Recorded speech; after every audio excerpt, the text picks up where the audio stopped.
mixed martial arts. Mixed martial arts. How do we like our martial arts? We like them mixed! Yeah. Yes, Casey Leiden getting everybody fired up for the UFC's return to the world's most famous Apex. Yes, UFC Vegas 105 going down tomorrow night. And I got to tell you, folks, weigh-ins earlier today, chaotic might be an understatement. We'll discuss that and much more heading into this event headlined by the two men you see on the graphic there, Josh Emmett and the undefeated Lerone Murphy. Fantastic main event. Not a ton of storylines outside of it, but we are here to talk about it with all of you. I am Mike Heck. Thank you for joining us. And joining me to discuss the go-home show for UFC 314 is Mr. No Gray Area, the hot take kid, the climber of all climbers from MMAfighting.com, Mr. Jed Meshew. Where is he? There he is, fresh off a submission radio appearance. What's up, buddy? Look, this card is trash, and I have a theory. I'm going to postulate, not a theory. I don't know what the word. I have an idea that I want to throw out there, but it doesn't matter if the card is trash because the music. It just gets you ready. You're ready for fist fighting, even if they're just trash-ass fist fights in the middle of a gym in Las Vegas. Pumping. I'm pumped. I'm ready right now. But Mike, let me throw this out. This is an idea. I'm an idea guy. You know, like that's follow through. I'm an idea guy. What if we don't talk about this card at all? Instead, we start talking about UFC 314 already, and then we still talk about it next week because that card bangs. Hey, listen, the fan Q&A at the end of the show.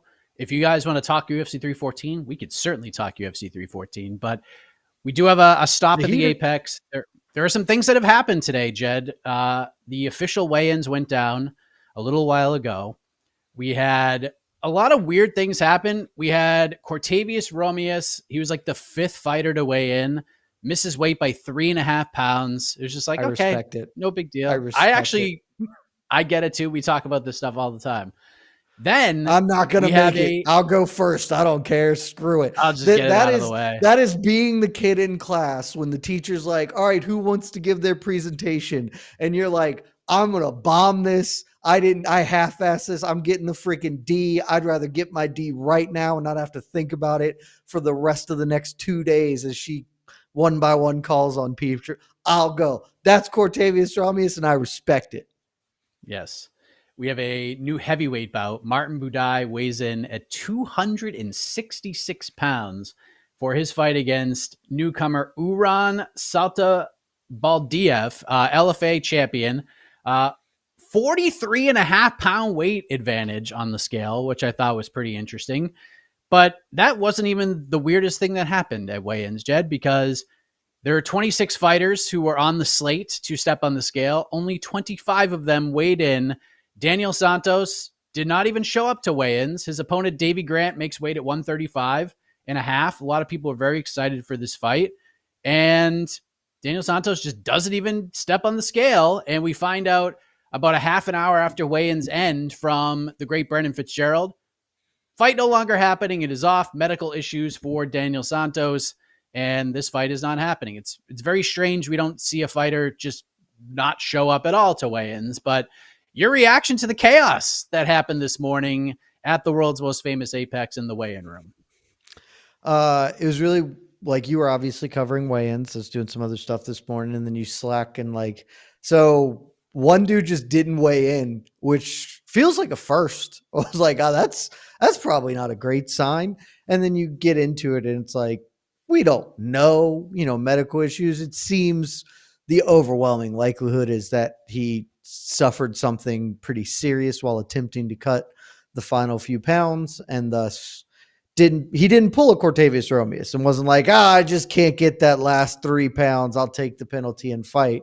He tried to battle through, and something went wrong. Wish him the best. Hope everything's okay for Daniel Santos. Really sucks for Davey Grant. The fight was pretty fun, certainly, but also just sucks that Davey Grant, got this news after he had done all the hard work to get there. And now, best case scenario, the UFC gives him some money, but they don't always do that even. So really feel bad for David Grant in this situation.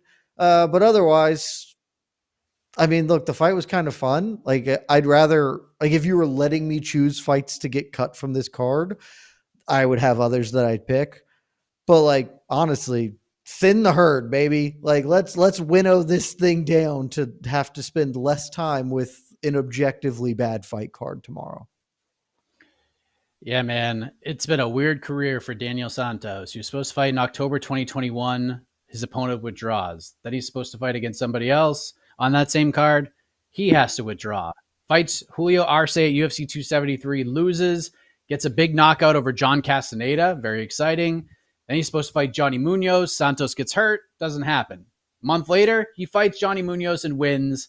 And then he is supposed to fight Daniel Marcos. Santos withdraws. Then he's supposed to fight Saeed Nurmagomedov at UFC 308. Santos withdraws. And then he was supposed to fight Davy Grant tomorrow. Santos withdraws due to medical issues. So not a great start to the career. And he's good, man. He's a good, talented fighter. It's just tough. It's tough to watch a guy with that much talent. Just, I don't know if it's bad luck or lack of discipline. I'm not really sure, but not good. And like you said, hopefully Davy Grant gets taken care of. I assume they're just going to try to rebook him relatively quick. And for Davy's sake, hopefully it's in Las Vegas, which is close to where he trains, and we can go from there. But let's talk about fights that are going to happen, Jed Meshew. Josh Emmett versus Lerone Murphy. Josh Emmett, first guy to the scale. For a dude that's in his 40s, this man is in, terrific shape. Looks great coming off the bus. I think the best physically maybe he's ever looked, which is just wild to think about. And Lerone Murphy is on quite the run right now.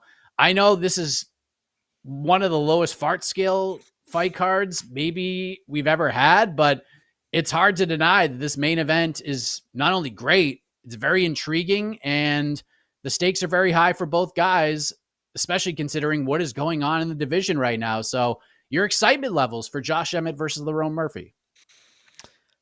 The main event is very good tomorrow.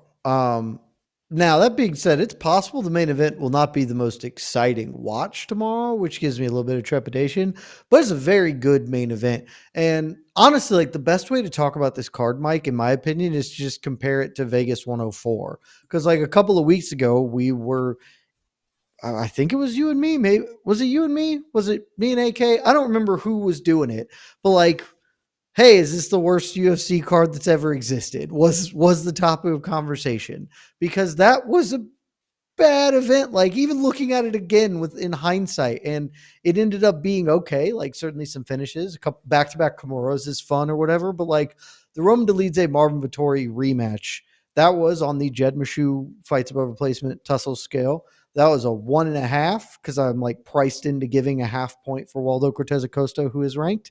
But like, that's it. This fight card, and at the time I even said, wait till you see Vegas 105, because it's a bad fight card.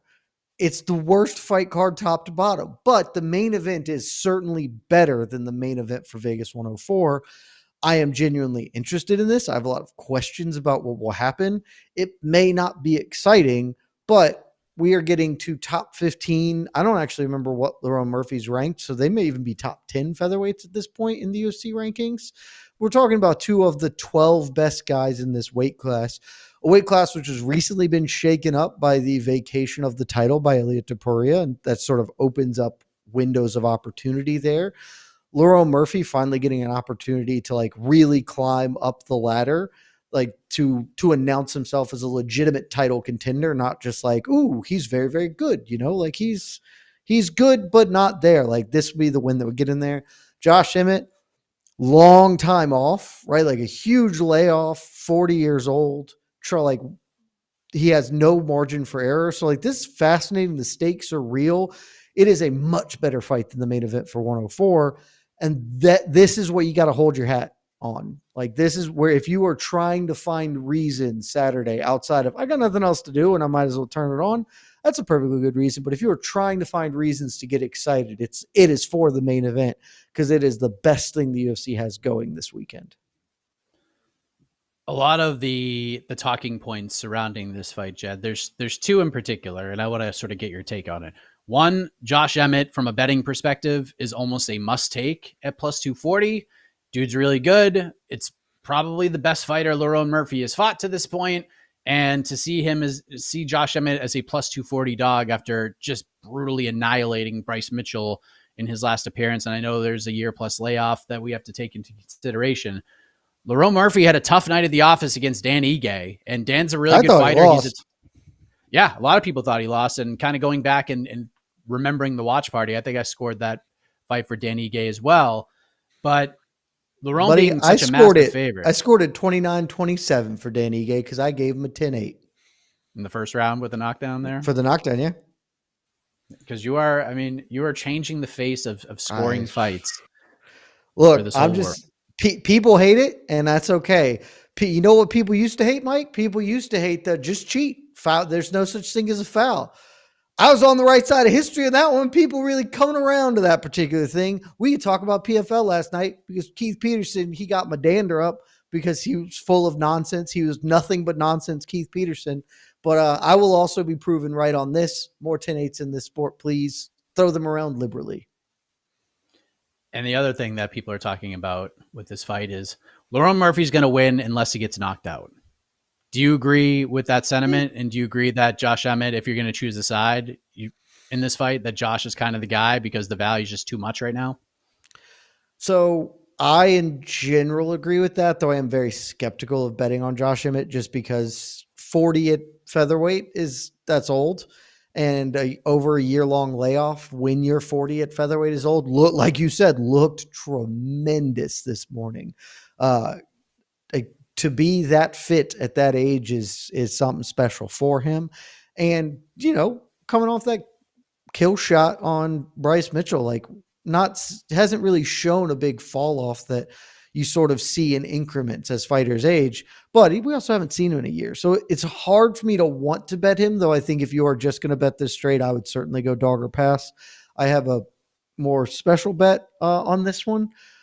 But I do ultimately and it plays into, because I kind of broadly agree, right? Like if Josh Emmett's going to win, I think it will be by knockout. Not that he couldn't win a decision, but just like if they fight for 25 minutes, we've seen Lerone Murphy get jawed, and God love Dan Ige. He doesn't hit a quarter as hard as Josh Emmett does. Maybe this was Michael Carroll. I don't know who it was. I can't remember. Threw out a stat earlier this week that Josh Emmett has more knockdowns in the UFC than every heavyweight other than Junior Dos Santos, which is like an incredible statistic. And because that's the sort of power puncher you're dealing with here. So I think if this goes, if this fight goes long and Josh Emmett's going to win, at some point he will just jaw him and that'll be the game. And so I do think that if Murphy wins, it's because he survived and then wins a decision, because Josh Emmett, very durable dude. Lerone Murphy, not much of a finisher either. So I do think this is either Emmett inside the distance or Murphy wins a decision. Do either of these guys, based on the result tomorrow, how close are they to a title shot? Like Josh had an interim title fight. He is still, luckily because it's Bryce Mitchell and Bryce being in the news, the knockout has come back into the ether, so to speak. And a lot of people are getting to see Josh Emmett, that highlight of him just almost killing Bryce Mitchell in a fist fight. But he is 40. There is going to be a new champion, and there are some fresh matchups for either guy, no doubt about it. So what is at stake here? Because I feel like Josh would probably be a little closer because more people just know who he is. He's not a massive star or anything. And people, like the hardcore fans, know how good Lerone Murphy is, but he hasn't really broken out as a star or anything close to it. Obviously, he has a very interesting story. He's gone through a lot of shit in his life, but how close does the winner get to a title fight? Are they still 2-3 fights away, you think?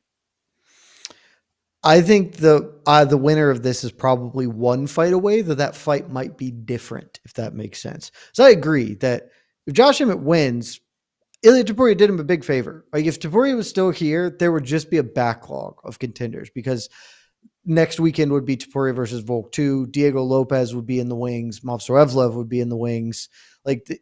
At this point, Yair Rodriguez is rebooked, and that would be a fresh matchup for Topuria as well. There would just be a lot of dudes in front of Josh Emmett. Because Topuria left, and we're getting two of those dudes who would be in front of him fighting next Saturday, the path is open, right? He's got the knockout of the year against Bryce Mitchell 2 years ago at this point, but that is still a highlight that people remember, and certainly remember because of the recency of Bryce Mitchell being a dumbass and the way he will win tomorrow. Like if he wins, it's going to be something violent and cool. And he's talked about it at media day saying, look, they're fighting for the belt next week. I'm going to Miami. I'm going to be cage side. I'm trying to put my name in that hat after I win this weekend. I do think that he'll be close. He won't get there. I think Movsarevlev is probably just in line next, but depends how that fight goes. Depends on how some things unfold. But like, I think if Josh Emmett wins, he probably gets to fight like Arnold Allen in a title eliminator or something like that. If Lerone Murphy wins, because he's on such an impressive win streak, even if you don't agree with all the decisions, I don't agree with Dan Ige. If he wins another decision here, at that point, he's just won like 8 in a row. I think it'll be 8 or 9 in a row. So he will just fight Movsarevlev for a title eliminator is what will happen. So both men, I think, are one away. But if things get wonky, if somebody pulls out, if they need a backup fighter, Josh Emmett, I would say, is certainly in better position with the win than Lerone Murphy would be. So the stakes are very high for this main event, and let's make a prediction here. As we talked about, according to our friends at FanDuel, Lerone Murphy, massive favorite, minus 310 to come back on Josh Emmett, plus 240. Who you got? How they doing it?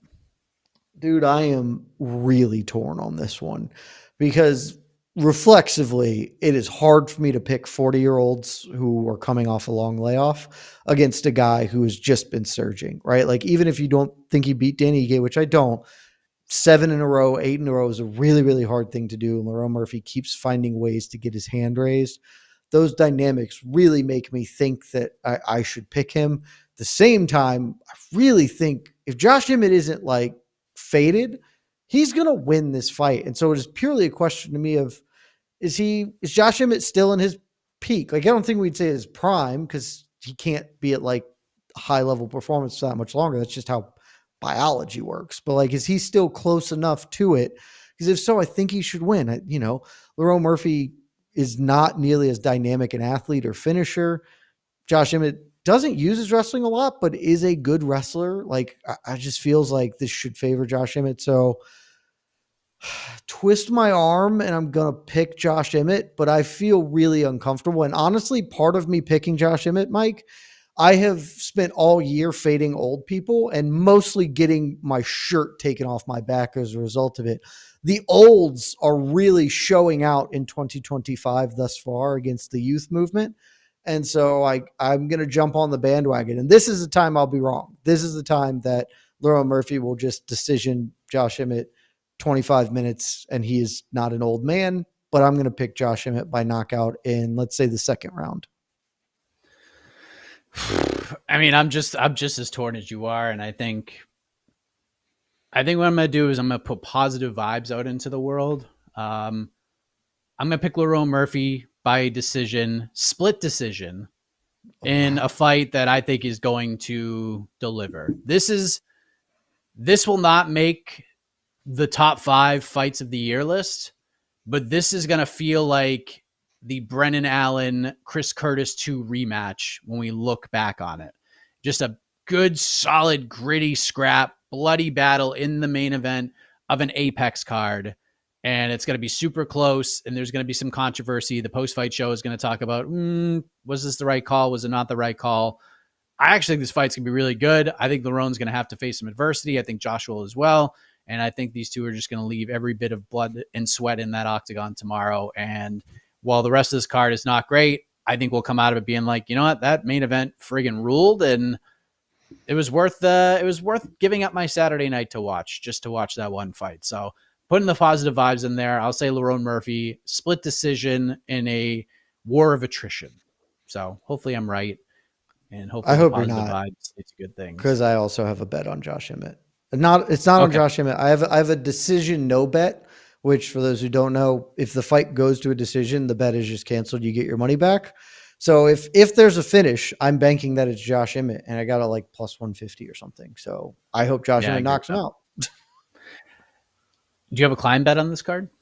I do not. There are a couple of contenders, but I like once you start looking at it, like level 15 sketchy makes you ones. really. That's the thing, man. Like it is because you could, like Loma Lukbanmi is going to win this fight, but do I want to be laying all of this on Loma Lukbanmi? I mean, Estelle News is bad. Like I think Loma would be the answer if I was going to do one, but no, Diana Belbita versus Diana Barbosa, like that's just a free roll. But no, I just said pass. I did 2 last week. We got to the halfway mark. Passing on this 314 is too much fun. Yes, understood. We'll go to the peeps very quickly, but real quick, this is a 1-fight card for the most part, as far as like what fans are going to tune in for. What's the other fight? I'm off, Mike. I am off tomorrow. I will break out the phone and check out the main event with wherever I'm at. I'll just have it going, and that's the other reason. I don't want to climb blind, and I wasn't going to be like, I'm out here golfing, but let me pull up my phone and watch Loma Lukbanmi when I'm on the 15th green or whatever. I'm not doing that shit. So. Fair enough. What other fight could you potentially tune in for? There are a couple things that I think are interesting on this card. Like I don't want to totally shit on it. I really like the co-main event. It's not a co-main event. It's a penultimate fight. I think Alexander Kaley would agree, but he's your best friend. You can confirm or deny that. I really like the co-main event. Pat Sabatini versus Joanderson Brito is a really fun matchup. Both are very fun fighters. Both are good, but maybe could be great, but just haven't quite got there. Brito is the dude who beat Diego Lopez on Contender Series, right? And like we see where Diego Lopez has kind of turned this into. I am very interested in how that fight shakes out because I think that it should be Pat Sabatini, if he can get takedowns, should control the fight, but he also just gets knocked out if he doesn't. But sometimes Brito is like, I too would like to grapple. And so I am genuinely really interested in the co-main event. Feels like a cop-out to give that answer since it's the co-main event, but I do like it. I think it's the best fight on the card other than the main event. I haven't watched the whole thing, but I think Dana White used this fight as like one of, if you don't know, now you know fights, which I think is a little unfair, if we're being honest. I get it. Unfair, it's a penultimate fight.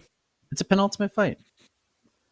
It's just a good fight. Like because you could convince me that they should have done Brad Tavares, Gerald Mearshart as just more known people to be the co-main, but like Brito Sabatini is a much better fight. Like it's a good fight, and there's some prospects here that I'm interested in. I am legitimately, it's very stupid. I'm super interested in the replacement Martin Budai versus Uran Satabaldiev. Dude, he's got a hard to pronounce name and a fun hat. I don't care that he's light heavyweight. That's my guy. Yeah, Martin Budai, man. What a run he's been on. Like just quietly amassing 5-1 in the UFC. 5-1 in the UFC. Should it be? Absolutely lost to Andrei Arlovsky, but that's fine. He retired a former heavyweight champion, a future Hall of Famer. He retired him. Sort of. From the UFC. Now he competes for GFL. The correct answer. Luis Garuli and Ode Osborne is going to be fun as hell. It's not going long, but it's going to be very fun until it's over. And you already know my heart is. It's Torres Finney against Robert Valentin. I could not wait for that face-off, and it was everything I dreamed it could be. Torres Finney is just like a foot and a half shorter than Robert Valentin, and it's going to be electric. So speaking of electricity, let's bring in Casey Leiden. Oh, we know Mr. who Casey. Electric. We know the fight Casey wants to talk about. Does it rhyme with Hector Venry? Yes. Yeah, my boy Vic. He's fighting. So he had a good weight cut. Everything's good. So just see how it goes. Yeah. Well, let's go to the peeps. What are they saying? What kind of 314 questions we getting? I just doubt we're getting any Vegas 104 questions. Dude, like I literally just spent 20 minutes talking about UFC 314 right before I came on here because I was talking to Michael Chandler, which is coming soon to MMA Fighting. Stay tuned for that. Like I was just so fired up for 314 and I was just like, oh, call's over. Now I got to go talk about UFC Vegas 105. Like it's, God, man, 314 is so good. All right, do we have a week off after 314 or do they run us right into something else? We do a week. No, we get a week off. Oh my God. That's WrestleMania weekend. WrestleMania week, baby. They're fine. Like, but that's what you should do. Cause then it gives us an extra week to talk about all the stuff from the major event, Chef's Kiss. then Kansas And City, I guess WrestleMania, then Des apparently. Moines, yeah, then Montreal for 310. So no Apex after this. Who's for wrestling at a little bit. WrestleMania this year? Do we know? John Cena and Cody Rhodes will be the main event, and CM Punk is in the Saturday main John event. Cena has turned heel. I have been informed. Yes, he's a bad guy. Yeah. I'll be going to Vegas. I'm not going to WrestleMania though, but I'm going to all the indie shows. So I'll be doing I'm going to go see Bloodsport and maybe Stardom. Not sure what else I'm seeing, but yeah, going out there with the GOAT. So should be having fun. Look at you. That's gonna be and awesome. we're skipping WrestleMania. I'm like, unless we have like tickets in the first like 10 rows, I'm like, I get a better view at home. I've seen all. Yeah, I'd rather be WrestleMania because I feel like that would be a fun event to attend. Knowing nothing about it, I'd just be like, the vibe would be pretty cool. It's to me like it's good. It's like a UFC pay-per-view event. Like you need to go to at least one. But then after that, I don't know. I'd rather watch it from home. I can understand. But you should go to one. Yeah, one of those. I have done the Mania thing once. It was way before it's as big as it is now, but I was at WrestleMania 14 in the TD Garden in Boston, Massachusetts. One of the better WrestleManias, in my opinion. Stone Cold Steve Austin's coronation. And I sat in the very last row of the Garden. And the tickets sold out in 90 seconds. That was WrestleMania, you said? WrestleMania 14, yep. That was the best spot, though, Mike. That was in a basketball arena? It wasn't in a stadium? Yep. Oh, wow. Yeah, they were like that. Outside of like WrestleMania 3, they were like all like that. They were all in like arenas. Or WrestleMania 9 was a weird one because it was outside at Caesar's Palace. And it wasn't until like we got to the 20s where it was like a regular thing that they were in a stadium. Like they did some other ones. They did like, I think 17, 18, 19, I believe were in stadium, or 17, 18 were in stadiums. 2000 was in an arena. 20 was Madison Square Garden. And then they started like becoming a spectacle. And now they can do back-to-back nights in stadiums. Crazy, dude. That's pretty impressive, legitimately. Yeah. Like that's like Taylor Swift shit. Like that's pretty wild. Yeah. Yeah. And they'll sell out a arena the week before and do arena right after. It's not like there's a big gap either. It's wild. And plus like they'll do SmackDown. Yeah. NXT will have a card. That'll sell out. That'll probably be like T-Mobile. That'll probably sell out T-Mobile. Yeah, I mean they're just gonna do so much business, dude. It's gonna be insane. Hall of Fame ceremony. I kind of want to see the Hall of Fame ceremony. That's actually one thing I wouldn't mind seeing live. I've never seen because they do it right, the Hall of Fame ceremony. So yeah, but it's different now. You have to go to SmackDown now, and if they do it like in the ring after SmackDown at like midnight.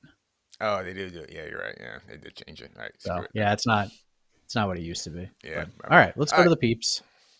Super Jet. Create like Mike. It's been a year of the old guys and year of losing an O. Are the dogs barking tomorrow? Jed's picking Josh Emmett. It would not shock me if Josh Emmett won. So that's the thing, man. Like I said, it's been a year of the olds. The olds are doing very well this year. So concerned for Lerone Murphy. Any other olds on this card? Nobody that old. Tavares and Meshew are both olds. Yeah, they're actually born within 3 days of each other. Yeah, okay. That's so funny. I found that out as I was doing prep work for No Best Part this week. It was like, oh, all right. Is Victor Henry the second oldest fighter on this card? Yeah, he's 37 too. So probably, yeah. Almost. He'll be 38 in a month. Whoa, an old fart. Can't wait to make fun of him. Let him know. Yeah, he's gonna be the Mearshart Tavares is gonna be just. That's gonna feel old. What do you guys think about that fight? That booking is that do you like that kind of? I think it's terrific booking. Yeah, it seems good. Yeah. I also think, and I told Mike this at some point. I don't remember. I think it was off air. I don't really know how it's going anymore. This is a middleweight. Like this is a middleweight fight. Like these are two all-time great middleweight. Yeah, two middleweight goats. This is like this. Maybe this is Legends League middleweightiness, but like, I mean, these are prime middleweight guys going at it right here. You know how and this I fight honestly got made? have no idea what's going to happen. Yeah. Here's how this fight got made. Matchmakers are in a meeting and they're like, how should we fill up this card? And they're like, Gerald Mearshart, there's Brad Tavares. They've already fought each other at least twice. Like there's no way they haven't. And then they go and look and they're like, wait a minute, these guys haven't fought each other? How is that possible? And then they just put them together, and that was genuinely my reaction when I was doing like prep work. I was like, is this surely this is a rematch? Like, when did they fight? And I was like, this is new. Okay. And it's like perfect time because like any other period of time, Brad Tavares wins this in a walk, and maybe he still does because he had like very, very good wrestling defense, and Gerald Mearshart must take you down or else he will lose the fight. But like his last 3 fights, Tavares has given up a whole shitload of takedowns suddenly because he's old and washed. And so like now legitimately don't know who's going to win. It is a fascinating fight with zero stakes to it other than the middleweightiness.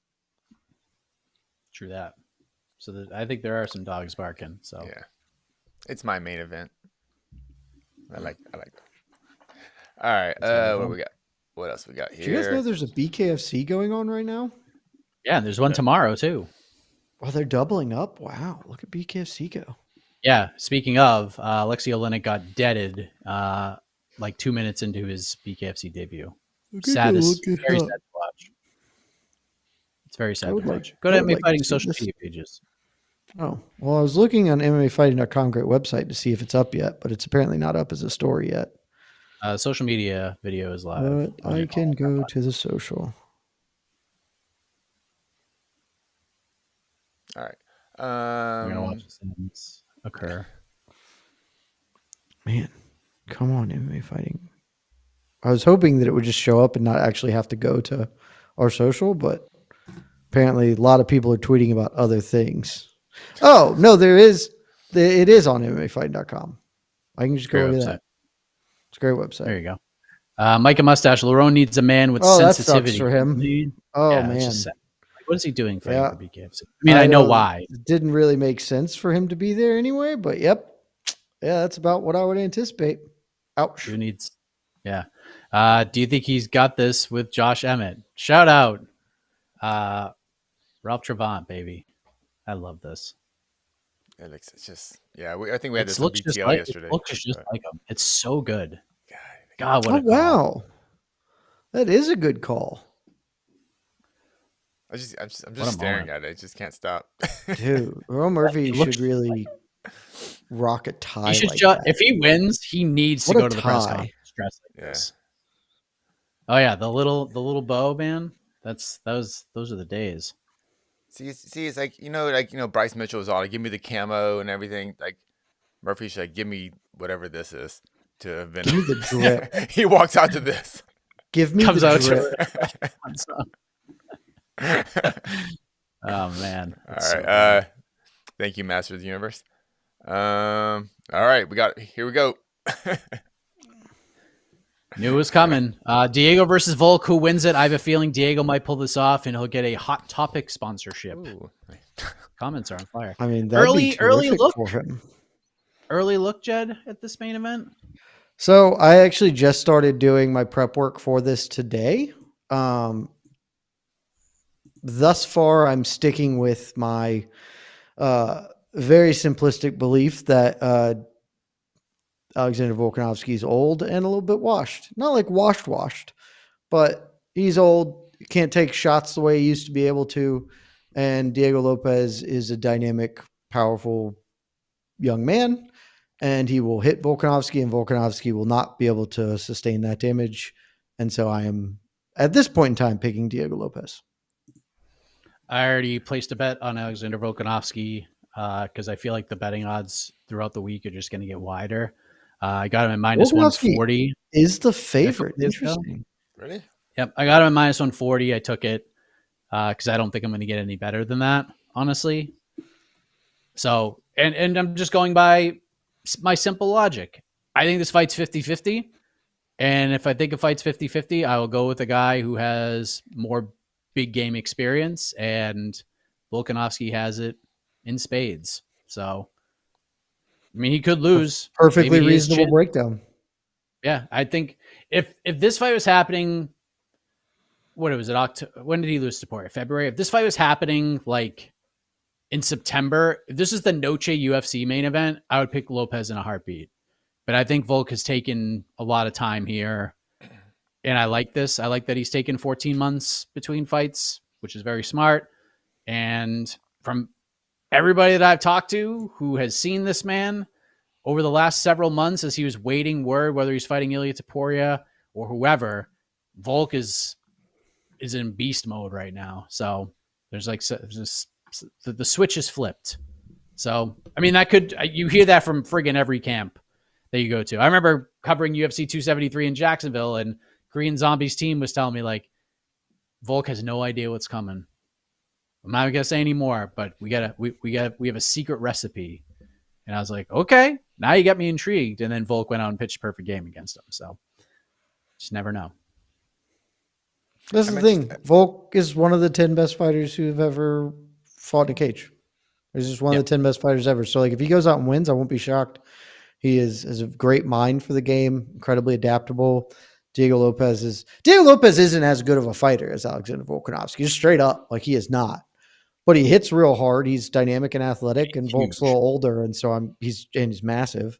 And so he doesn't like give up or sort of concede. So like Volk can't win the first little part of it and then just Leon Edwards him, like, I've won, so you'll just surrender now. Like Diego Lopez will still be big and hit real hard if this fight goes long, and it just takes one. Won't shock me at all. It'll be a tremendous accomplishment for Volkanovski to reclaim the belt. Genuinely like a really, really nice feather in his cap. At this point, I'm just going to pick Diego Lopez until I really get down to it and see like, actually Volk should win because of X, Y, and Z. Fascinating fight, man. That whole card is just, I can't friggin' wait. Who do you think the UFC wants to win? Ooh. You convince me either side here. I'll say, God. I think they're happy either way, but if they have to lean, I'll probably say Lopez. Oh, you're going Lopez. I think I lean Lopez too, but I think that they don't care that much because Volk getting the belt back is still because now he gets the belt back and he's just like, the lightweight thing's over. So now you could just be a defending featherweight champion and you're a very popular fighter. So there's that. But Lopez winning creates the opportunity to be like, hey, Ilia, you need to fight him. Come back. Which is he's this close. Like Lopez is this close. Like he is this close to just exploding through that ceiling. If he goes out there and just obliterates Volkanovski and wins the belt, like that is like he comes out looking like Ilia did when he beat Volk. Dude, like, if he does that same stretch, and then he's going to headline, and then he'll be the main event of Guadalajara without question. Who he's going to fight up in the air, but he will headline that card without question. So huge opportunity for him. Yeah.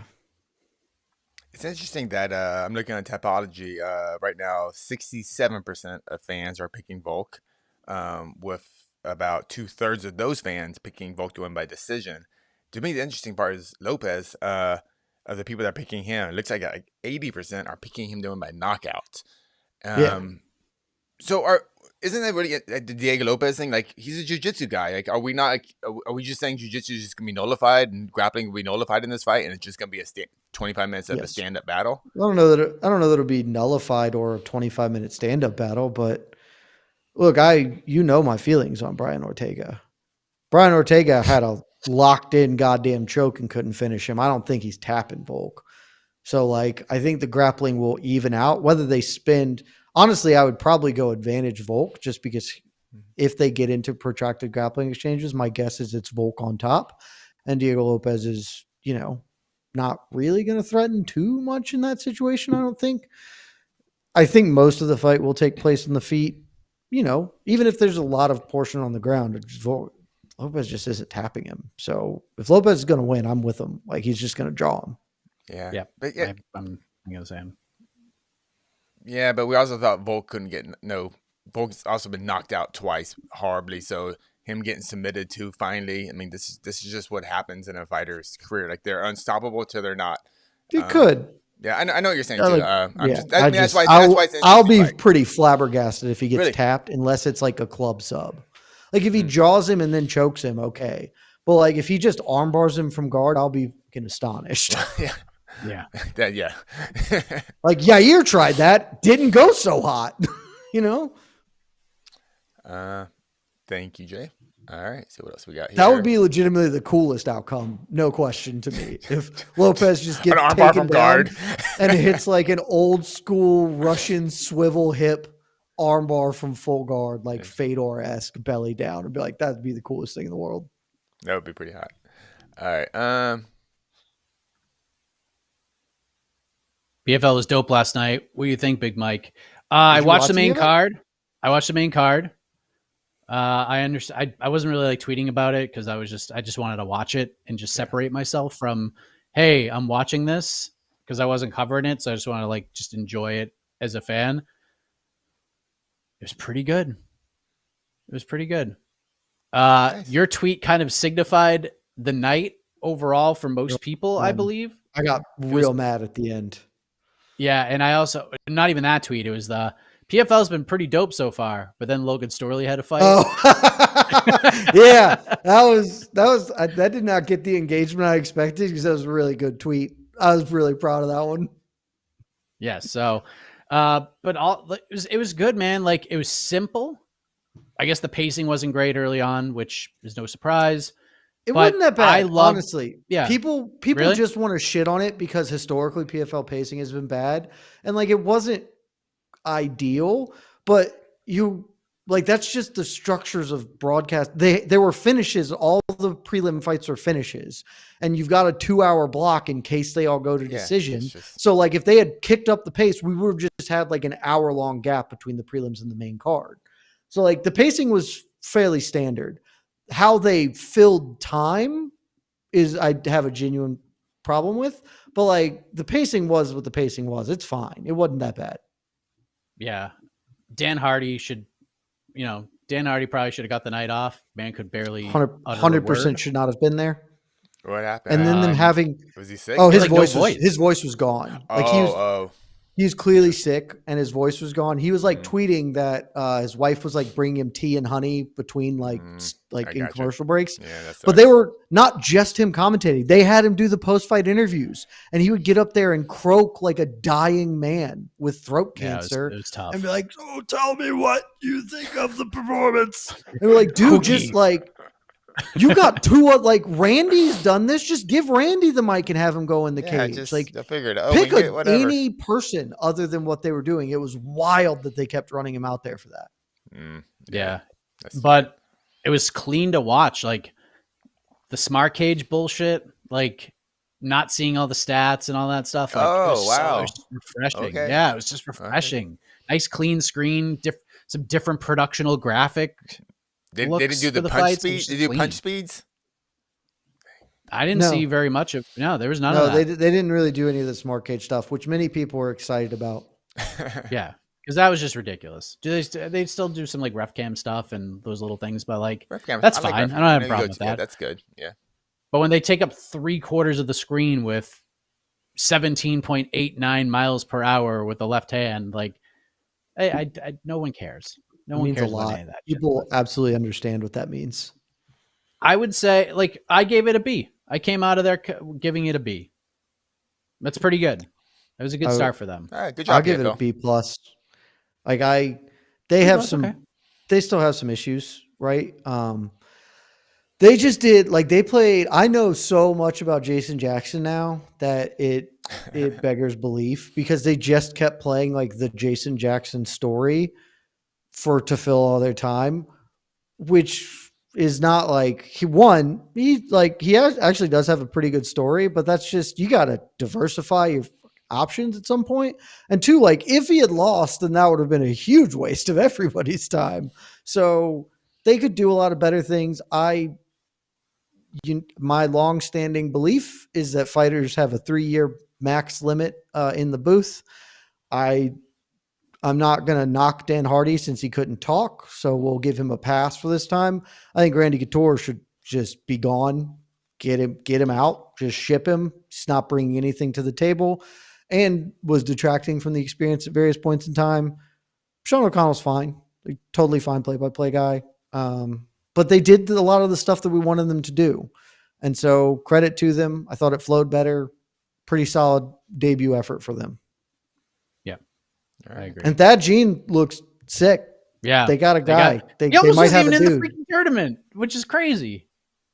Who? Yeah. The other now he might be the breakout guy. You could check on the thing. He scored a sick ass knockout. Like he's their undefeated dude, like who was an alternate that bumped into the welterweight. Here's the other thing you got to do, and it speaks actually to the tweet you brought up for me. PFL is in the entertainment business, and yet they hire dudes like Logan Storley. And nobody gives a shit that he's the 20th best welterweight. Just no one cares. He is a misery to watch. He is a stone misery and has been for his entire career. This is not something new. We're hiring this 4-time All-American. He might be cool. It's like, no, we have a half a decade of data points that he is just not fun to watch. He might be very good, but whatever. You're letting all these people go or be pissed off. Ship him because he might win, and that's terrible for you. Like, just fill your roster with exciting people and see how that works. Because Jesus Pinedo got like a fun KO. He is a dynamic, interesting person. Thad Gene's a dynamic, interesting person. Jason Jackson is not the most exciting, but he does try and talk and sell and be something. Logan Storley was an albatross on this card that was fun and interesting until he wrestled a dude for a short notice replacement for 15 minutes. And had it been Magomed Umalatov, that fight also would have sucked and terrible. You just cut those people from your promotion. It does not matter that they are good. You are not in the business of good fighters right now, PFL. You are on the business of attracting interest, and you don't nobody is tuning into your program because they're the best in the world. Give him something to latch onto, and Logan Storley ain't it. Like, I would old Yeller him before the next round somehow. Like, Logan Storley, he's out. Here comes alternate, who's fun. Like, it just get him the hell out. They tried. Umalatov would have beat him. Yeah, but Umalatov's not like that fun either. So it's just like, just give fun people. Give fun people in there. Anything else? Two more before we get out. Oh, yeah, Jeremy Kennedy was fun last night too. That fight was incredibly fun as well. Yep. They had a lot of good things going for him last night. Can anyone confirm if Keith Peterson has ever deducted a point from anyone? And I'd be interested in seeing a comprehensive list of points deducted by referees. He cannot possibly have done it, because I got stewing mad alone by myself last night because like no one was around to talk about it. Nobody cares or whatever. But like, I believe this with my whole chest. There has never been in the history of this sport a more clear and obvious time to take a point from a fighter. Would it have mattered? No, it wouldn't have mattered, because Jason Jackson literally won 26 seconds later. Like, it would not have mattered, but there's never been a more obvious a point must be taken. Koreshkov took the full 5 minutes to recover, was visibly not recovered. Like he was visibly still jacked up by this and had a cut on the back of his head, which is an illegal place to land a blow. Was it an elbow? What was it? So like they were in like turtle, and it was either a punch or an elbow. I'm not sure which one busted him open, as Jason Jackson's punching down and Koreshkov's moving, and he catches it like right on the back and the crown of the head. Like, there has never been a more obvious, an illegal blow occurred. The fighter was genuinely, tangibly affected, both like noggin wise and just a cut on the back of their head, and no repercussion was given. No, like, if you are not going to take it for that, you will never. And then the thing that sent me over the edge, that like really had me in a bad place, is after the fight's over, because Casey, you didn't see this. So like, and this part isn't Keith Peterson's fault. Like, right. Koreshkov said, I'm ready to go. He restarts it instantaneously. Jason Jackson shoots a double. big ground and pound, Koreshkov turns, rear naked choke, tech sub. That's not Keith Peterson's fault that happened, right? Like Koreshkov said he wanted to go, you restart the fight, okay. But after it is done, Randy Couture and Dan Hardy are saying like, I think Keith Peterson did the right thing. Randy is out here saying actual lies, like things that are actually not true. Like, well, he didn't intend to hit him, so you can't take the point. That's not at all how the rules work, Randy. Not even remotely true. It does not, the intent is not part of the calculus. It is whether the fighter is affected. And then Dan's like, yeah, like I think he did right. Like he just, the elbow didn't cause the cut, or like the shot to the back of the head didn't cause the cut. That was a legal blow. The cut is in an illegal place, Dan. It is like the cut is physically in a legal place. A place that's not allowed to be hit. Yeah. You cannot say like just untrue things because you want to carry water for Keith Peterson for no reason. Like you could just say, yeah, he fucked the dog on that one, man. He should have done better. Ultimately, it wouldn't have mattered. Could have taken the point, fight restarts, and Jason Jackson still gets the win, but we would like Keith Peterson to do better. I lost my mind as they are there just being like, you did a great job. Like, that's exactly how you should handle it. Textbook wrong. Textbook incorrect handling of this. By the way, Keith Peterson, the one time I remember him taking a point, because I had to look this up, I Googled Keith Peterson and Davey Grant. Keith Peterson was the referee for Davey Grant versus Rafael Sunsao. Sunsao, who was winning the fight on two of the judges' scorecards, and it was 19 on, or two of the judges' scorecards, and the other, was going for a takedown on Davey Grant. Davey Grant grabs the fence. Keith Peterson takes a point, but instead of restarting the fight, either against the fence or on the ground, he started it in a stand-up in the middle of the octagon, and then Davey Grant spinning back fisted a Sunsao and then finished him. And then Rafael Sunsao retired. Yeah. That was the one time. Yeah. So he took a point and then fucked up the position after taking the point. Dude, it was so infuriating. Like Dan Hardy saying with a straight face and a croaky voice, he did land an illegal blow, but that didn't cause the cut. The cut is in an illegal place. Like it is indisputable.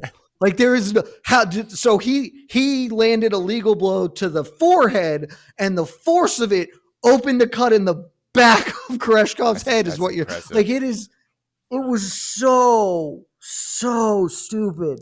Like you should just be fired if you're that bad at this. Like just, hey man, we like you. Thanks for all you've done for the company. We can't have you going on air and saying things that are factually untrue and obviously dumb as shit. So we're going to move on to the next person that we can put in the booth. It killed me last night. Yeah. Back at the head shots are kind of my big, I know you're very heavy on like penalized, deduct points and like everything.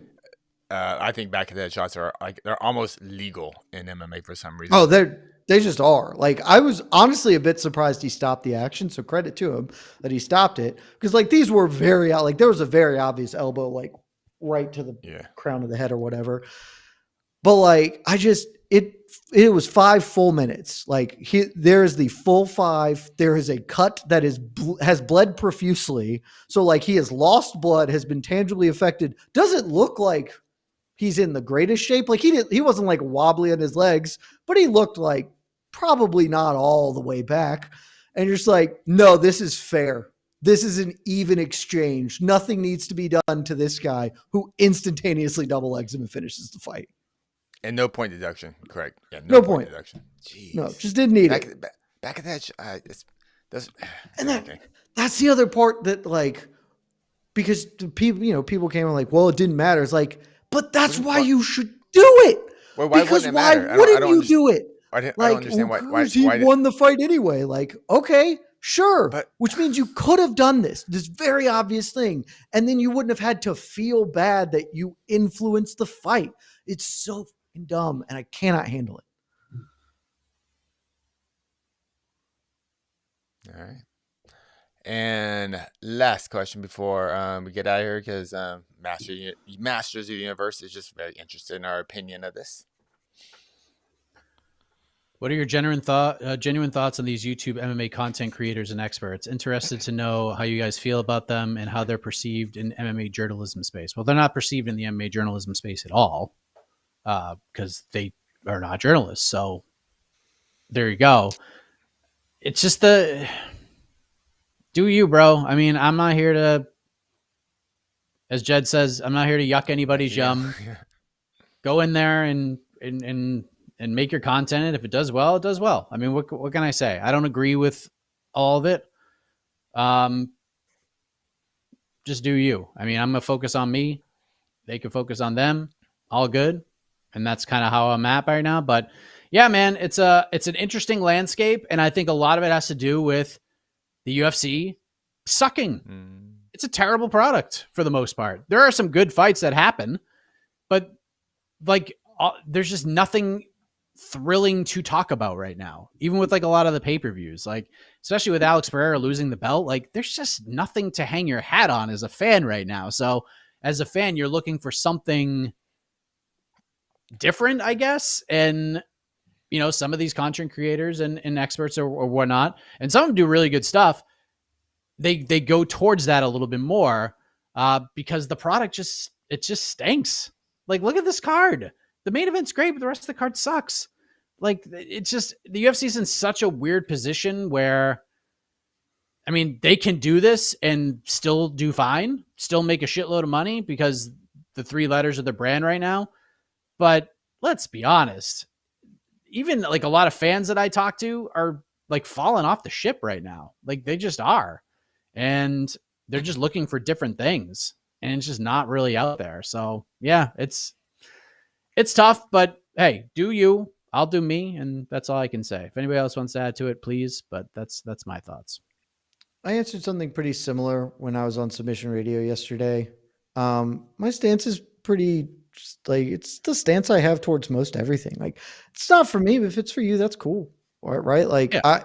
I honestly, you need to give me some more like specific names for some of this because I do not engage with a lot of like that part of the space because it's just not something that I'm personally interested in. But like, if that's how you want to consume like your coverage, your sport, cool, man. Like I watch YouTube content creators on shit I like too. So it's fine. Like there's some parts of it that maybe annoy me, but that's not really on them, like on the creators themselves. That's on other things in the media industry and how the UFC approaches things like this. Like, but I'm happy for them, right? Like they're good. However you can get paid, man, do it. We're all just trying to work through. So if you guys have found the ticket and you're interested, then I'm happy for y'all to have it. I am not the arbiter of what is acceptable media for MMA, you know? Yeah. Yeah. It's not like there's media and then there's journalism and it's just different things. And the UFC obviously for the last few years are veering more towards the media side, the more influencer side, more opinionated side than how it has usually been done in sports for many, many years. But yeah, man, I remember doing the Heck of a Morning. People would come in and like, what do you think about MMA Guru? And they would like want me to talk shit. But like, what can I say, man? Dude is killing it. I mean, you may not have to, it may not be for everybody and you either like him or you don't. There's no real gray area with that. But again, like he's doing him and he's crushing it. So good on him. Like, I'm not going to sit here and talk shit about somebody who's, I know the dude, whether you agree with what he says or not, the dude is busting his ass. Like he's putting out content all the time, that guy. So good on him. Good for anybody who gets in there and battles it out. Cause it's a grind, man. Like it's a grind. And those who do it and find success, like congrats to them. No doubt about it. I'll old man it for just a moment because everything I previously said stands. The one time I will draw an exception and that I absolutely fucking hate and I wish these people would perpetually walk on Legos. And this is less in the UFC and MMA space. It's certainly very prolific in the Misfits boxing and stuff thing. The people who are just being turds, like who go to the presser to ask the like, hey, KSI, I could beat you up shit. Like, F those dudes. Yeah. Fucking just, I can't say the things I want because this video will get demonetized. Agreed. Like those people bring nothing of value to society. So like, if that's what we're talking about, like that level of just cretinous barbarism, then I hate it. But like, you know, people putting out their own spin on stuff, their own takes, their own content. Have at it, man. Do you? And with that said, Lord of Pies, I want to be really clear. That's an absolutely incorrect take. Journalism is not creating content. Those are two very different things. Yeah, it's not. What we are doing right now is not journalism. We are creating content. Journalism is reporting on things. Those are they're very different. Yeah. Media is saying, hey, this guy's fighting this guy. Journalism is, hey, we got both sides of the story. They confirmed. That's why it's on the website. You know what I mean? That's just one example. But listen, folks, we're done. Enjoy the rest of your Fridays. Tomorrow, Fist Fights. We got BKFC in Dubai, so you can go watch that if you want. You can watch more BKFC Dubai tomorrow as well. We'll get through UFC Vegas 105 together as a community, as a freaking family. And then the second it's over, we are on to UFC 314, baby. We get to turn the page very, very quickly. Jed's getting blurry. That means it's time to go. For Casey, for Jed, I am Mike Heck. Appreciate you all. See you tomorrow. Love y'all.